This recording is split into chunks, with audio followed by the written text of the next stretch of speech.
It's hard to ask people you don't know to do something. You have to have respect from those people before they'll actually take what you have to say into consideration. Most people look at strangers as exactly that. They're strange. You know, they don't take whatever they have to say seriously.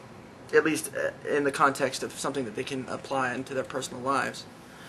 They'll listen. Some people will listen, but usually it's done with a very, tenuous ear. They're not so quick to take it to heart. Here on YouTube, especially, people aren't real. These are just little videos that are on your computer screen. But I'm asking you folks to listen to me, because I have a message that I hope you guys and gals out there will listen to. I'm not professing that I know any more than you. I'm not stating that I have a better understanding of who you are, or that I know this community any better than anybody else. I only have my own perspective and my own take on it, and my own personal feelings. What I'm saying to you guys and gals out there is you need to start to think.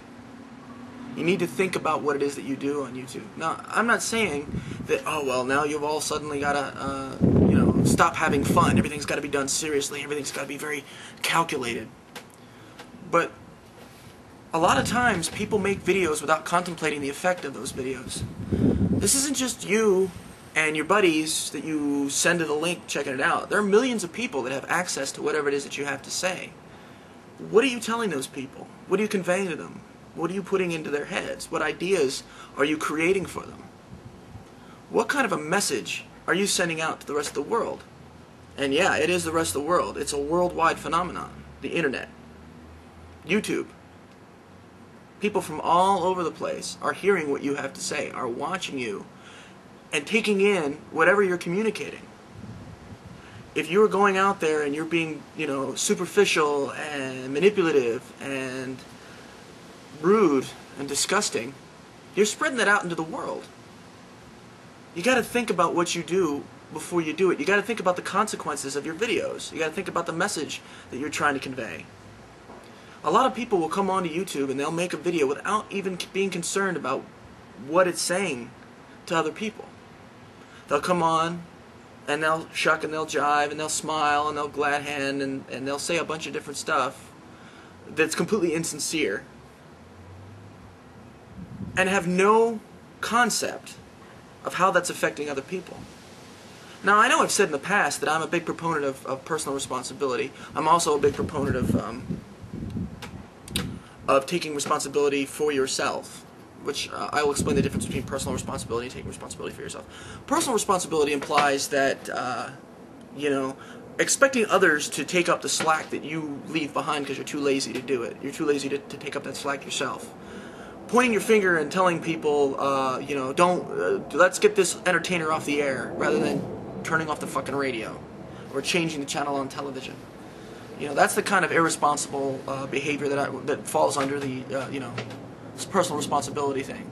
You need to be responsible for yourself. You need to be the one to decide what you're listening to, not the government, not groups of people, not politicians. You need to be responsible for that. But at the same time, you also have to take a hand in what it is that you put out into the world.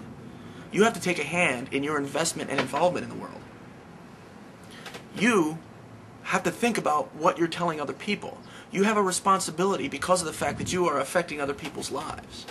You cannot just go in and trash things and make a mess and then leave the responsibility of having to clean up what that does to them on the people. Yeah, they need to have enough strength of will and spine to not be affected by that. I totally agree. But still, it's very irresponsible to make a huge mess and just go, well, they've got to clean it up because they need to be the ones that decide not to listen. There are a lot of people on YouTube that take advantage of their position on YouTube. There's a lot of people on the A-list, the more popular users on YouTube. They have a very wide viewer base. They've created that viewer base because whatever it is that they do, people want to watch. That's a lot of power. If people are expecting a particular thing from you, they're going to go and watch it because they want to see that particular thing. If you have that kind of an established relationship, you can do anything with it. If, let's say, if Pipistrello came out on his video, and he's got a good 2,000-3,000 people that watch his videos. If he were to come out on one of his videos and start spouting off racial fucking bigotry and commentary, people are going to be exposed to it because they're going to go to Pipistrello expecting to see some sort of comedy bit or some sort of rant, and they're going to turn on that video, and he could call it, this is how I feel today, and just make it real vague. And then as soon as you watch it, 2 minutes into it, he's like, yeah, and I was at work today, and then this spick came in, and he started eating tacos, and just going right into it. You guys have been pulled in because of the relationship you already have, an established relationship that you already have with him, and then you're exposed to his idealism. Not saying that that's how Pip is. It's not. I'm just using him as an example in this particular case, and a potential that in some twisted alternate universe could happen. I know Pip. He's not a racist. He would never do that. But the simple fact of the matter is that his listening or his viewing audience go and watch him because he's a funny guy, and he makes some good points. He makes some valid points, and he entertains people. But he has that power because people keep coming back expecting that. The relationship between him and his viewing audience, just like anybody else. The relationship between the A-lister that comes on and has no relationship with the community whatsoever, except to establish the relationship of viewing and viewer. Viewee and viewer. Viewer and filmmaker, I guess I should say. They make videos, get you people to watch, make more videos, get more people to watch, all without really having a relationship with you, because it is a relationship as far as I'm concerned. And then start inundating you with sales techniques and pitches. Come check out my website. Oh, did I mention I make stuff? And directing people to go take an active role in bringing him money. I find that kind of using behavior disgusting. Users make me sick. So what I'm saying, folks, is that you need to have an active involvement in your relationship with your community.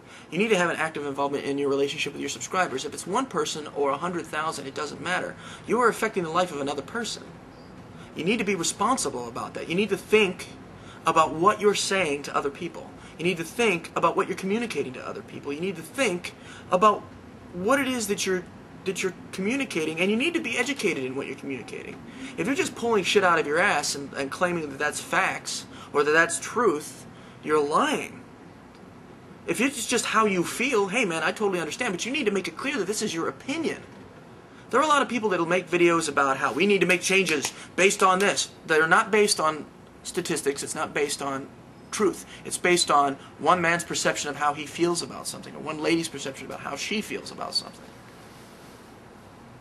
There's a responsibility that you have to be honest with the people that you're viewing. Even if you're doing satire, if you're doing comedy, if you're doing whatever, you need to be honest in it. You need to say up front, this is comedy, nothing I'm saying here is true. Or this is all my opinion, nothing I'm saying here is backed by facts, backed by statistics, backed by numbers, backed by scientific proof. I'm just telling you what I feel. There is the flying spaghetti monster. I believe in the flying spaghetti monster. I've got no proof that the flying spaghetti monster is real, but this is why I believe in the flying spaghetti monster. This is why I believe in it. It's my belief.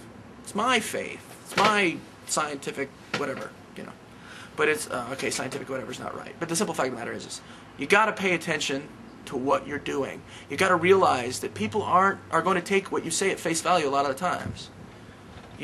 Within a certain level, if you tell people, yeah, I jumped off my roof and floated, people are not going to take that at face value, but just being genuine, people are going to take that you're being genuine because they have no other reason to believe otherwise. You got to think. You got to think about what you're doing, you got to think about what you're saying, and you've got to think before you act. You got to think and investigate before you speak. If you're going to talk like you're some sort of an authority, you best have numbers and figures to back up your statements. I can tell you from personal experience, going into something half-assed is not the smartest thing in the world to do. There have been plenty of times where I've gone into arguments impassioned because I honestly believed what I was saying. I had half the story, but I went in there guns blazing and arguing. Somebody slapped that truth down in front of me and I look like a complete dick. I hate that feeling. I work my ass off whenever I engage somebody in a dispute or debate to be sure I have a pretty good understanding of what I'm talking about. Occasionally, my emotional side will I'll get caught up in the passion of whatever I'm talking about, and I'll speak out my ass. Everybody does. But most of the time when it comes down to stuff, it's stuff that I've read, stuff that I've studied, stuff that I've seen. stuff that there's a bit of a factual basis that I can actually produce and say, look, this is where I got the information from. This is what it says in this particular study.